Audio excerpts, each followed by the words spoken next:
How to turn off Snapchat notification from people you don't know. Hello everyone, welcome back to our channel and today we are back again with a new video.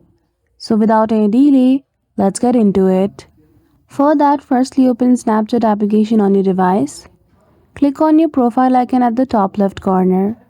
Go to setting, under privacy go to contact me. Choose the option of friends only. After that, you won't be able to receive any messages from your contact who you don't know. So simply provide no access to your contact list and choose the option of friends. After that, head to the setting of Snapchat. Tap and hold on app icon and go to app info. Go to manage notification and toggle off this feature. Go to permission and make sure you have allowed no permission like contact. So that's it. I hope you found this video helpful. If you did, don't forget to give it a thumbs up and subscribe to our channel for such tutorial. Thank you for watching till the end.